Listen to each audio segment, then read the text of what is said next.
Hoje, então, nós vamos continuar a série sobre sermos crentes de verdade. E hoje nós vamos falar sobre ser íntegro. Segundo o dicionário, íntegro refere-se a uma pessoa reta, que age com honestidade, justiça e imparcialidade. É alguém incorruptível, cujo comportamento não se deixa levar por interesses próprios ou desvios éticos. Integridade fala sobre alguém que é completamente inteiro. Completamente inteiro.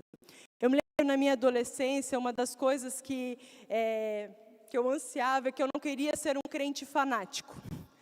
Nasci na igreja e eu tinha essa mentalidade de que era legal até ser crente, porque Deus é legal, mas eu não queria fanatismo. Eu não queria isso para a minha vida. E aí, durante a minha adolescência, eu fui o tipo de adolescente que na escola falava assim, não, tudo bem, se você está buscando a Deus, fica do jeito que você está, e a vida vai levar você, porque todos os caminhos levam a Deus. Mas sabe, uma das coisas que eu descobri ainda na minha adolescência, é que com Jesus não existe meio termo. Não tem como ser crente sem ser radical. Não tem como. Ou você é crente ou você não é. E isso é muito grave. Porque nós somos uma geração, principalmente brasileiros, que tudo dá um jeitinho. E nós acabamos levando a vida com Deus quase que em banho-maria. E nós achamos que está tudo certo. Se eu cumprir o protocolo, se eu fizer aquilo que as pessoas esperam de mim, então vai dar certo. Mas ser crente de verdade fala sobre uma escolha radical de ser inteiramente dele. Deixar as suas coisas para trás e viver uma vida de entrega total a ele. Isso é a oração que nós fazemos de entregar a nossa vida a Jesus. É decidir que nós não vamos mais viver como o mundo vive, mas nós vamos viver uma vida inteiramente entregue a Deus. Quando Jesus convida seus discípulos a seguir, lá em Lucas 9:23, ele fala, se alguém quiser acompanhar-me, negue-se a si mesmo, tome a sua cruz e me segue. Eu sempre brinco que Jesus era muito ruim de marketing. Pensa só o convite que a pessoa faz. Se você quer me seguir, então negue-se mesmo, tome a sua cruz e me segue. Só quem decide ser totalmente radical consegue entrar nesse convite e viver de verdade. Jesus estava falando assim, olha, eu não quero vocês brincando de igreja, eu não quero vocês com uma vidinha mais ou menos. Se você quer realmente me seguir, negue as suas vontades, negue quem você é, tome a sua cruz e então me siga. Quando nós olhamos para o mundo, nós ouvimos a frase, não, seja você mesmo, porque o importante é ser feliz. Quando nós olhamos para Jesus, nós ouvimos, negue-se a si mesmo, tome a sua cruz e me segue. Ser íntegro, quando nós estamos falando no padrão do reino, fala sobre sermos integralmente dele, completamente dele. Não ter nada em nós que não pertença a ele, inteiros para ele. E com isso eu quero indicar também um livro que eu esqueci de trazer para mostrar para vocês, mas o nome do livro é Radical, do David Platt.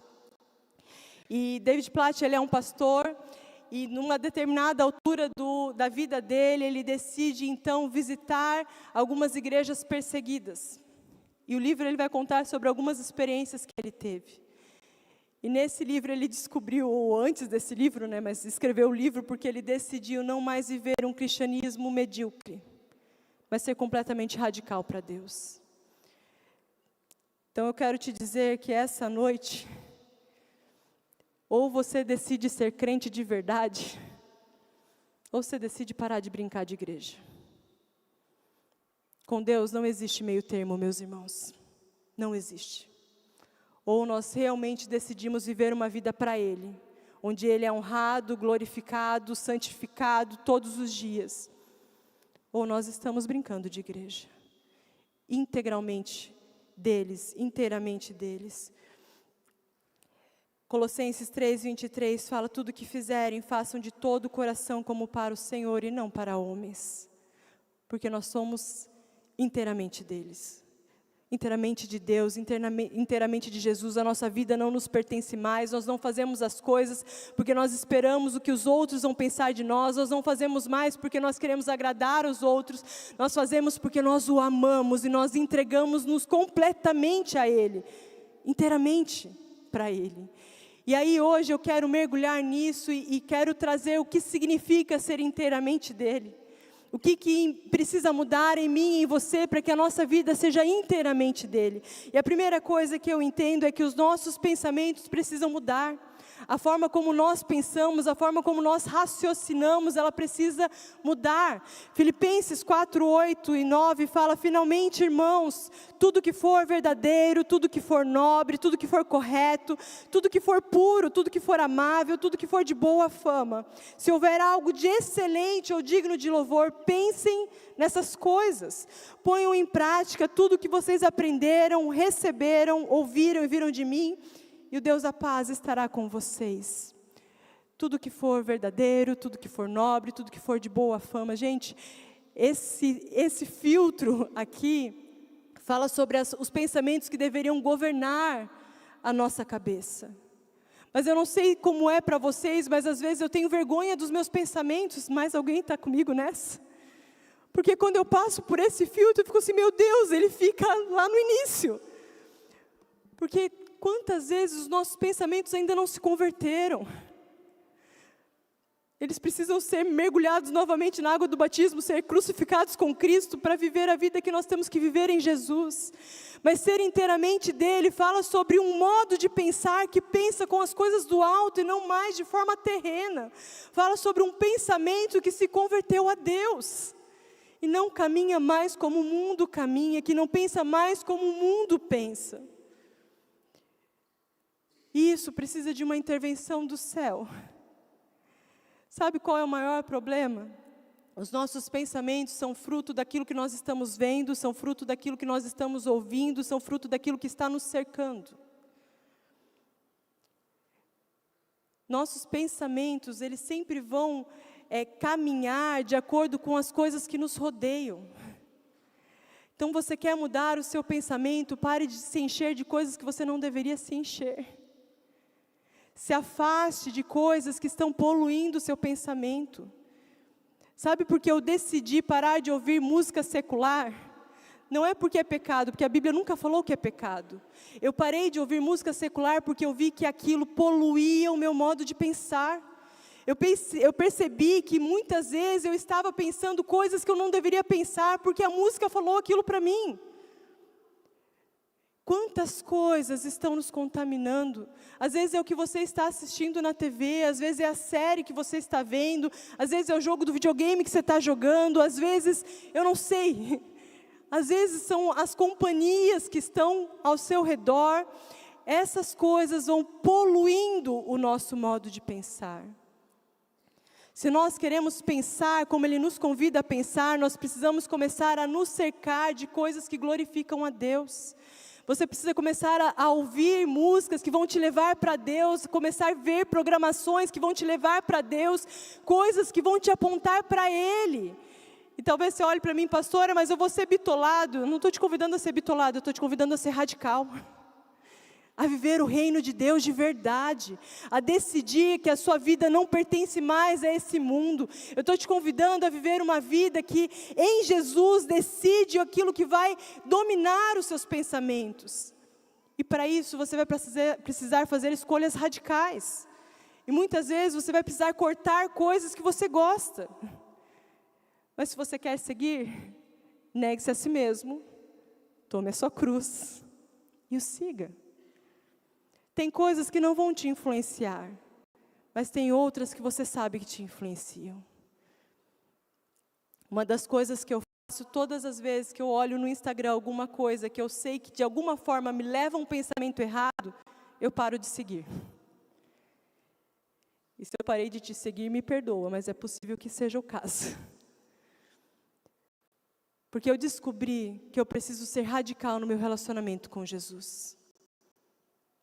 Eu preciso decidir o que vai dominar meus pensamentos. Ser radical com Jesus significa decidir quem você quer agradar. Se você quer agradar a Ele ou se você quer agradar aos outros. Nós precisamos começar a deixar o nosso Senhor governar também os nossos pensamentos. E com isso muitas coisas vão precisar ser mudadas, transformadas, alteradas. Mas a segunda coisa que eu entendo que tem a ver com ser inteiramente dele é que a nossa conduta precisa ser diferente. Não tem a ver só com o que fica aqui, precisa ter uma ação diferente. Tito 2, de 7 a 8, fala o seguinte: em tudo, seja você mesmo um exemplo para eles, fazendo boas obras. Em seu ensino, mostre integridade e seriedade, use linguagem sadia, contra o qual nada se possa dizer, para que aqueles que se opõem a você fiquem envergonhados por não poderem falar mal de nós. A nossa conduta precisa expressar que nós somos inteiramente dele. Sabe, muitas vezes nós somos bons cristãos agentes secretos. Ninguém sabe que você é crente. E aí a gente vai com aquele discurso, né, porque fica mais espiritual. A gente fala assim, não, é que eu quero que as minhas ações mostrem que eu sou, meus irmãos. Se ninguém ao seu lado perguntou o que você tem diferente, significa que você não tem nada diferente. E isso é grave. A nossa conduta precisa ser diferente. A forma como nós agimos, a forma como você trabalha, a forma como você responde, a forma como você se relaciona, a forma como você dá tchau para um caixa, a forma como você dirige. Meus irmãos, eu tenho vergonha de alguns cristãos que estão com o símbolo da Siloé atrás do carro.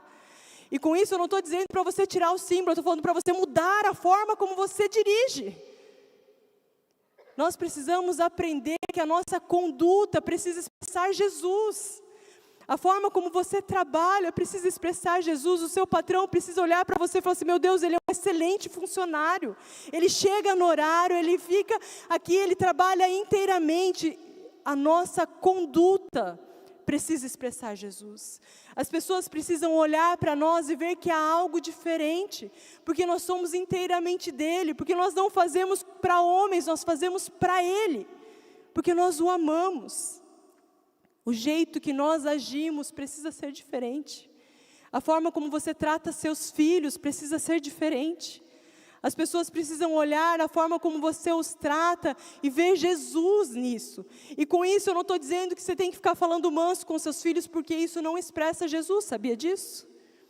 Eu estou falando que você precisa aprender a disciplinar seus filhos, a corrigir, a dar limites, a amar intensamente, a profetizar bênçãos sobre a vida deles, a ser um exemplo de marido, um exemplo de mãe, um exemplo de mulher. Nós precisamos começar a mudar a nossa forma de agir. A nossa conduta precisa ser diferente. Meus irmãos, frequentar um culto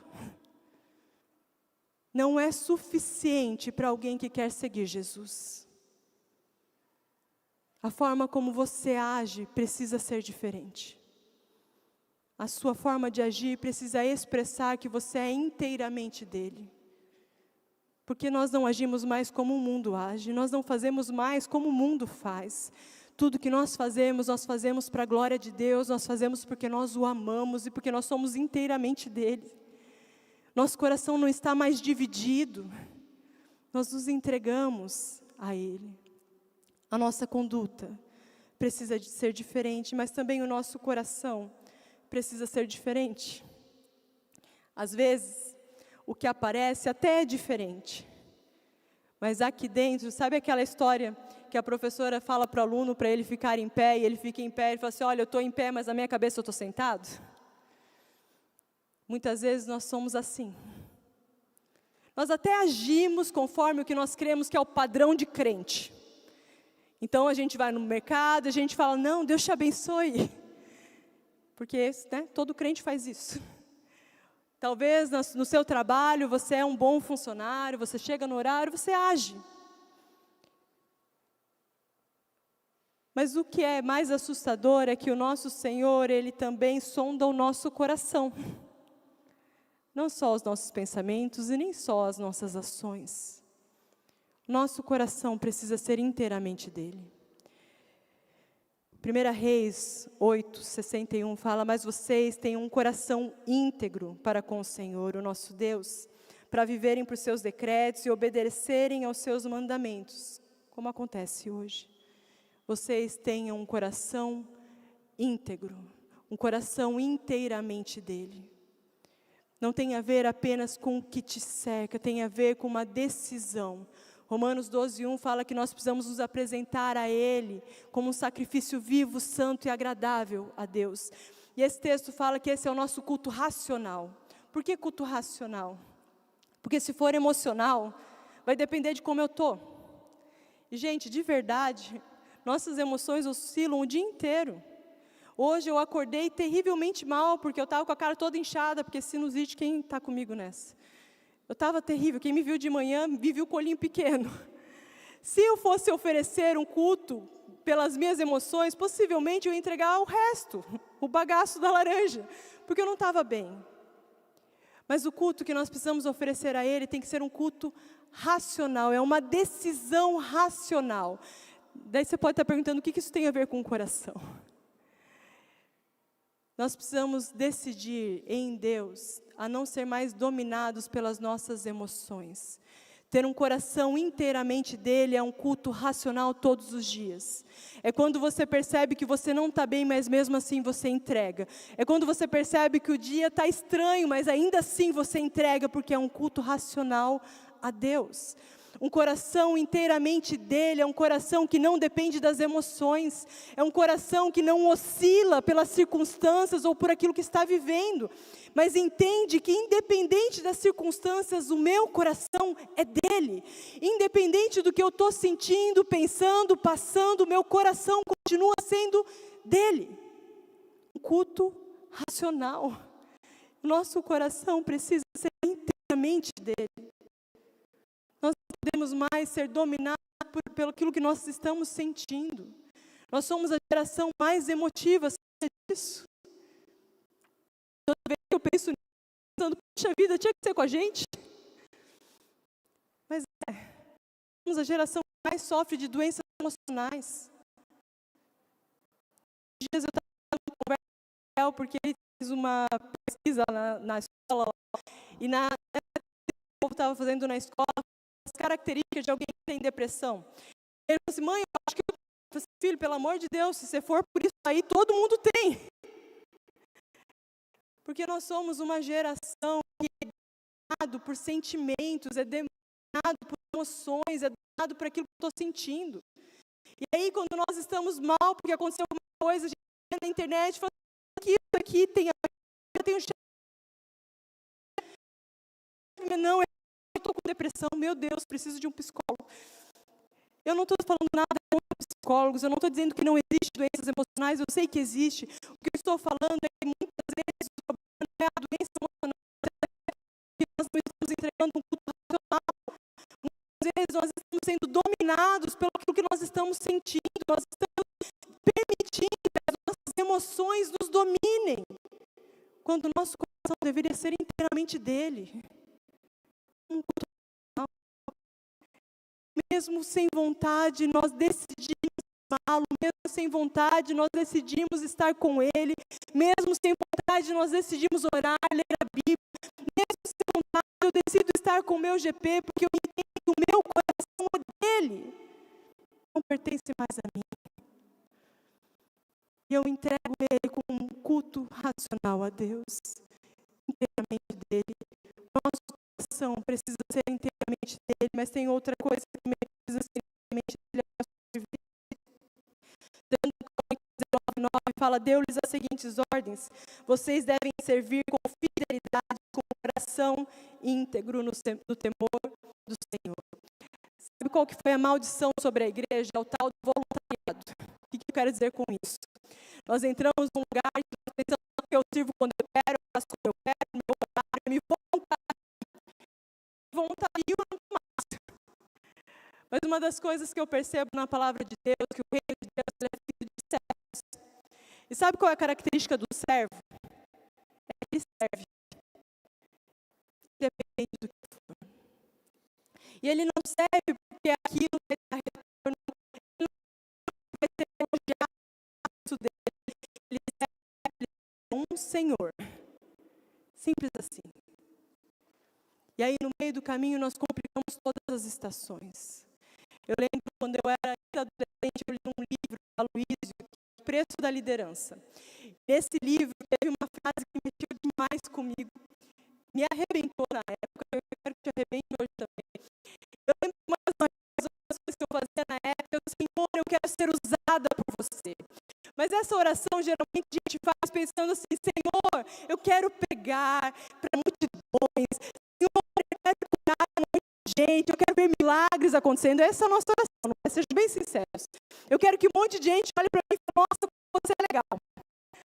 E eu orava isso, e no livro ele fala sobre isso. Ele fala que uma das maiores orações mas uma das maiores reclamações das pessoas quando elas saem da igreja é que elas foram usadas.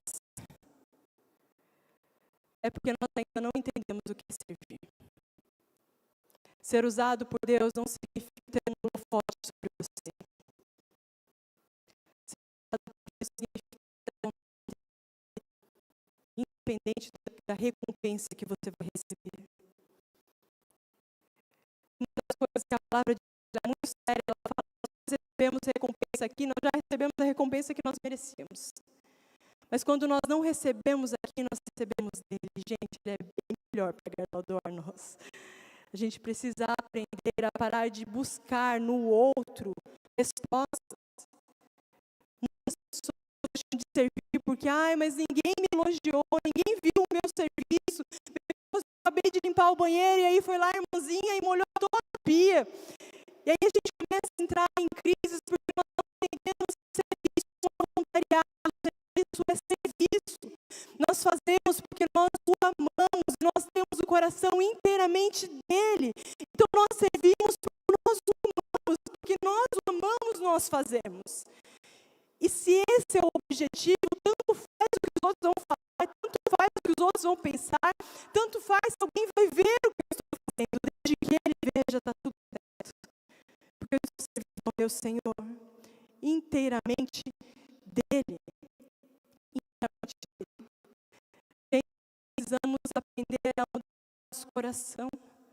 O problema é que muitos de nós passamos o que a Carol passou, muitos de nós somos rejeitados na nossa infância, muitos de nós precisam lutar para ser aceito, e aí nós queremos isso dentro da igreja.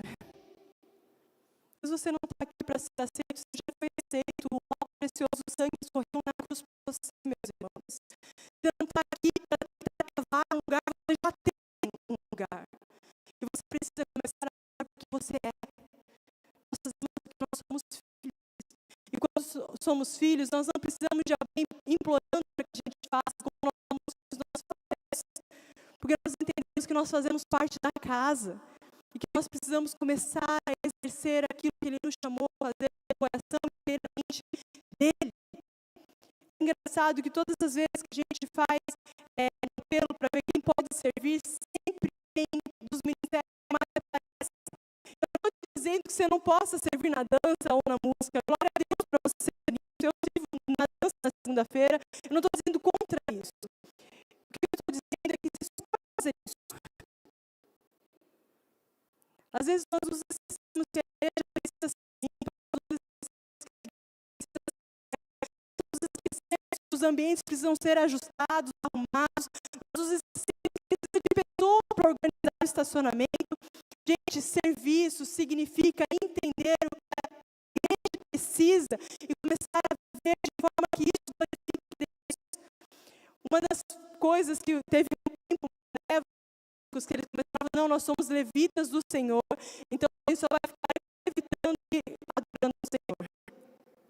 Mas eu quero te contar que o papel dos levitas na Bíblia, e aí já os músicos também, o papel deles era desmontar a tenda, carregar as coisas, montar a tenda, carregar as coisas, limpar os potinhos, isso que os levitas faziam. E na época de Davi então decide colocar eles também para tocar instrumentos. Mas isso foi depois de muitos anos deles carregando a tenda, desmontando a tenda. Gente, servir a Deus não é sobre você ser um popstar na igreja. Servir a Deus não é sobre você ser reconhecido e se tornar o uau, que legal que essa pessoa é. Servir a Deus é quando você faz o que você o ama profundamente. Porque o seu coração é inteiramente dele. E tanto faz o que vão falar, tanto faz se vão reconhecer meu serviço, tanto faz se vão dizer, não. Inteiramente dele. Mas outra coisa que precisa ser inteiramente dele é o nosso amor. Mateus 22, 7 a 40, Jesus resume todos os mandamentos em 2. E o resumo dele fala que ame o Senhor, seu Deus, de todo o coração, de toda a sua alma, de todo o seu entendimento. Este é o primeiro e maior mandamento. O segundo é semelhante a este, ame ao seu próximo como a si mesmo. Destes 2 mandamentos dependem toda a lei e os profetas. Ontem eu estava lá no retiro do Next, que aliás, gente, Deus está falando coisa errada no meio dos adolescentes.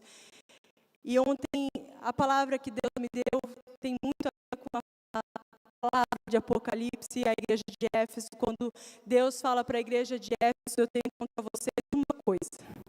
Vocês perderam o primeiro amor. Todas as vezes que eu olho para esse texto, eu fico pensando que esse é o risco que nós corremos todos os dias. Todos os dias nós trocamos os amores.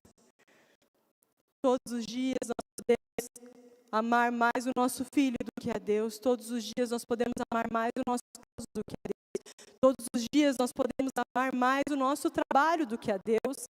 Todos os dias nós somos tentados a trocar o nosso primeiro amor. Mas não, pastor, eu só estou sendo uma boa mãe. Se essa desculpa te convence, minha irmã, quero realmente que o Espírito Santo te quebre essa noite. Ele é o nosso primeiro amor e último. E viver Jesus significa amá-lo acima de qualquer outra coisa. Amar a Deus com todo o nosso coração, com toda a nossa força, com todo o nosso entendimento, com toda a nossa alma, tudo que nós somos, o nosso respirar, precisa amar a Deus. Mas muitas vezes nós nos perdemos na caminhada. Muitas vezes nós até começamos amando a Deus. Muitas vezes lá na nossa conversão, no dia então que a Carol entregou a vida a Jesus, o coração dela amou a Deus intensamente. Mas a rotina chega. Você tentando viver. Quem tem 10 anos de fé? Quem tem 20 anos de fé? A rotina chega, né, meus irmãos? O problema é que quando a rotina chega, muitas vezes nós nos esquecemos do primeiro amor. Nós começamos a negociar coisas que deveriam ser inegociáveis. Nós começamos a amar mais outras coisas do que a Deus. Nós amamos mais a nossa casa que não deveriam dominar. Quanto a isso, eu quero te dar o conselho que eu levei para eles ontem. Apocalipse fala, lembra-se aonde você perdeu o primeiro amor, se arrependa e volte a praticar as obras que você praticava no início. O seu amor, o seu coração precisa ser inteiramente dele. Inteiramente dele. Como no dia que você entregou a sua vida para ele. Até que ele venha. Não é hoje, é até que ele venha. Nós precisamos amá-lo acima de todas as coisas até que ele venha inteiramente dele. Mas outra coisa também que precisa ser inteiramente dele é o nosso andar. Provérbios 10, 9 fala: quem anda com integridade anda com segurança, mas quem segue veredas tortuosas está descoberto. Aqui eu estou falando sobre o caminho que nós estamos trilhando, eu não estou falando sobre conduta a gente já falou. Eu estou falando sobre os alvos que você tem colocado na sua vida. Sabe, muitas vezes os alvos que nós temos colocado na nossa vida tem muito mais a ver com o nosso desejo de ambição humana, com os nossos desejos da carne, do que um andar em direção àquilo que Deus tem para nós. O nosso andar deve ser inteiramente dele. O para onde você está indo deve ser uma resposta daquilo que o Senhor te falou, para onde você deveria ir. O nosso andar deve ser inteiramente dele. Os sonhos que nós estamos planejando, os alvos que nós estamos colocando para a nossa vida, os alvos do nosso trabalho profissional, ou os alvos da nossa família, da nossa casa, a forma como nós caminhamos deve ser inteiramente dele. Porque nós entregamos a nossa vida para Ele. Lembra, negue-se a si mesmo, tome a sua cruz e o siga. A nossa caminhada não deve mais estar atrelada a desejos humanos. Não deve ser mais uma caminhada que responda à nossa ambição, que responda aos nossos desejos carnais. Não deve ser aquilo que nós queremos dar de resposta ao mundo. O nosso andar deve ser uma resposta a Deus. Para onde nós estamos indo deve ser uma resposta a Deus. Até porque, no final das contas, o nosso alvo é Ele. E se a nossa caminhada não tem Ele como alvo, está tudo errado. Precisamos retomar a caminhada. Quem anda com integridade, anda com segurança. Quem anda com uma vida totalmente entregue a Ele, anda com segurança, porque sabe que o caminho que está andando não tem a ver com ambições humanas, não tem a ver com desejos carnais, mas tem a ver com aquele que é eterno e não muda, aquele que nos amou primeiro. A nossa caminhada deve ser inteiramente dele. Talvez depois de tudo isso que a gente conversou, você deve estar pensando, meu Deus, pastor, eu vou para casa chorar e falar misericórdia da minha vida, leva que não tem mais jeito. Eu terminei de escrever essa parte pensando isso. Eu falei assim, Deus, se é isso, queima que o negócio está feio. Porque nenhum de nós chegou a este lugar perfeito, certo? Todos nós temos falhado em tantas coisas. Eu quero concluir o pensamento com um texto, que eu creio que é um texto talvez de paz ao seu coração, mas também um convite a viver diferente. Lucas 16, de 10 a 12, fala o seguinte: quem é fiel no pouco, também o é fiel no muito. Quem é desonesto no pouco, também é desonesto no muito. Assim, se vocês não forem dignos de confiança em lidar com as riquezas deste mundo ímpio, quem lhe confiará as verdadeiras riquezas? E se vocês não forem dignos de confiança em relação ao que é o dos outros, quem lhe dará o que é de vocês? Talvez você pensou assim, tá, pastor, onde está a paz no meu coração aí? Esse texto está nos convidando a aprender a ser fiel no pouco, para que aí nós aprendamos a ser fiéis no muito. Um dos grandes problemas, no geral, é que quando nós nos deparamos com essa palavra, e nós pensamos assim, meu Deus, a minha vida tem que ser inteiramente dele, então agora eu vou ser radical, eu vou mudar tudo, e aí nós queremos correr, mas a gente ainda não sabe nem andar. E esse é um dos grandes problemas. E aí dá uma semana, a gente percebe que não dá conta. Sabe quando você decide começar a fazer exercício na segunda-feira, e você decide começar a carregar mais peso do que você dá conta, e aí chega na terça-feira, você não consegue nem andar? Quem já teve essa experiência? Pode levantar a mão, que eu sei que tem mais. Por quê? Porque a gente não está fazendo nada, e de repente a gente quer fazer tudo. O que eu quero te convidar essa noite é aprender a ser fiel no pouco. Comece com um pouco que o Senhor tem te confiado. Comece amando a Ele de todo o teu coração. Comece entregando o seu coração a Ele todos os dias. Comece mudando a forma como você age dentro de casa. Comece a colocar uma música diferente dentro do teu carro para que seus pensamentos sejam transformados. Comece a ser fiel no pouco, nas coisas que estão no seu alcance, nas coisas que hoje já são fáceis fazer. E conforme você vai caminhando em fidelidade, Deus ele vai te confiando coisas maiores. E aí fica mais fácil você carregar mais peso. Mas comece sendo fiel no pouco. Uma vida integralmente entregue a Ele significa decidir começar a mudar pequenas coisas. Um tempo atrás eu li um livro que é Hábitos Atômicos, se eu não me engano. Naquela época até o Marco André distribuiu para todo mundo o endereço do livro. Por quê? Esse livro mexeu demais comigo. E esse livro fala sobre a diferença que pequenos hábitos fazem em tudo. Ele começa contando a história de um treinador de uma equipe de ciclismo da França. E ele começou, então, a treinar essa equipe, e ele não mudou radicalmente nada. Ele mudou pequenos detalhes. Ele mudou o material da bermuda que eles usavam, ele mudou a forma como eles iriam caminhar. Pequenos detalhes, coisas que, no geral, as pessoas nem percebiam. Naquele ano, aquela equipe foi vencedora, pela primeira vez, depois de muitos anos. Porque pequenos hábitos mudaram tudo. Eu quero te convidar essa semana a decidir mudar pequenos hábitos. Coisas que vão fazer diferença na sua rotina. Talvez ao invés de você assistir uma série essa semana, você tirar um tempo para ler a Bíblia. Ao invés de você colocar uma música secular no seu carro, você colocar uma música que te leve para Deus.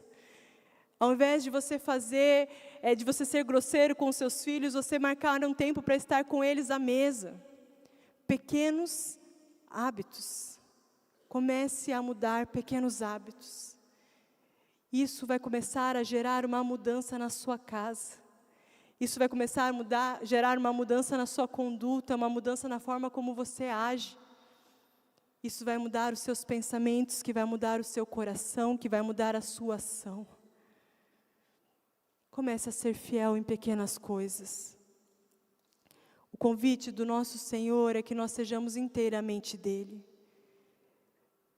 Mas nós estamos tão contaminados com as coisas desse mundo. Eu quero te convidar a um processo de detox. Descontaminar das coisas que te prendem ainda a esse mundo. A começar a limpar as coisas que estão te deixando dividido e que não deveriam mais te dividir. Eu creio que essa é uma semana de começar a mudar o nosso modo de pensar, começar a mudar a forma como nós o amamos, começar a mudar o jeito como nós caminhamos e a ser impulsionados a amá-lo inteiramente. Como vocês sabem, eu creio que toda a palavra de Deus ela é um convite a uma ação. Eu queria encerrar esse tempo te convidando a uma ação. E aí eu não quero te convidar a se comprometer comigo, eu quero te convidar a se comprometer com alguém que é muito mais sério, que vai ver na tua casa, no seu trabalho, em todos os lugares. E ele é bem melhor para cobrar. Eu quero te convidar essa noite a decidir mudar pequenas coisas. Eu queria te convidar a fechar seus olhos. Eu queria que você pensasse em pequenas ações que você pode mudar essa semana. Pequenas coisas. Talvez a música que você vai ouvir, talvez um programa que você não vai mais assistir, talvez o Instagram que você vai mudar a forma como você usa. Eu não sei, pequenas coisas.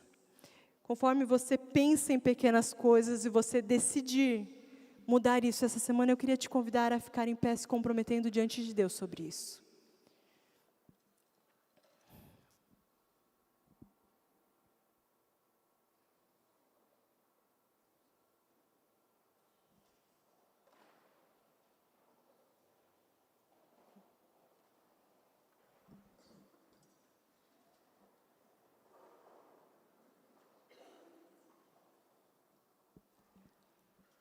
Lembra que esse compromisso não é comigo, é com Deus.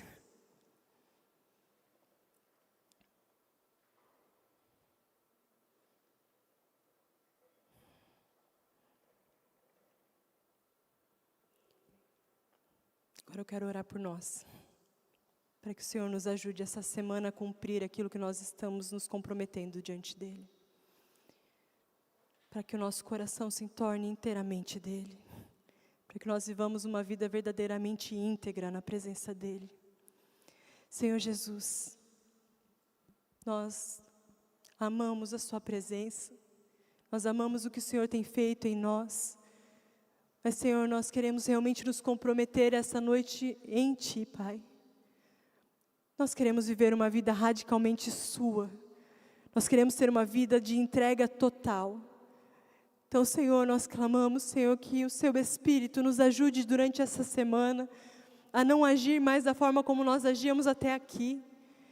Senhor, nos ajude, Senhor, a exercer aquilo que nós estamos nos comprometendo essa noite. Pai, eu peço que o Senhor realmente venha nos auxiliar nisso, Pai. Nós queremos ser inteiramente Seus. Nós queremos realmente ser luzeiros diante desse mundo. Queremos mostrar para o mundo, Senhor, que nós somos completamente Seus, que nós somos comprados pelo Seu precioso sangue. Então nos capacita, Senhor, essa noite, nos capacita durante essa semana. Nos leve, Senhor, a viver uma vida inteiramente para a honra e glória do Teu nome. Tudo que nós fizermos, Senhor, tudo aquilo que nós pensarmos, tudo aquilo que nós nos movermos, glorifique quem o Senhor é. Então nos ajude, Senhor, com essas pequenas coisas, Pai, nos ajude a ir ampliando essas coisas conforme nós caminhamos, Senhor. Pai, que a Sua graça seja sobre todos nós durante essa semana. Que o Seu amor, Senhor, todos os dias, Senhor, sejam confirmados em nós e através de nós, Pai. Pai, eu peço por cada irmão meu que está aqui, Senhor, que eles sejam inundados pela Sua presença todos os dias dessa semana, Pai. E quando eles tiverem algum pensamento, alguma conduta, alguma coisa que está desalinhada com uma vida completamente entregue a Ti, Pai, eu peço que o Seu Santo Espírito os convença, os constranja, Pai, para que eles venham viver uma vida que glorifica o Seu nome por onde eles forem, Senhor. Nós queremos ser inteiramente Seus. Em Teu santo nome, Jesus. Amém. Amém. Amém. Que o Senhor te abençoe, que você tenha uma semana cheia da presença de Deus e que você consiga executar essas pequenas mudanças que vão fazer diferença.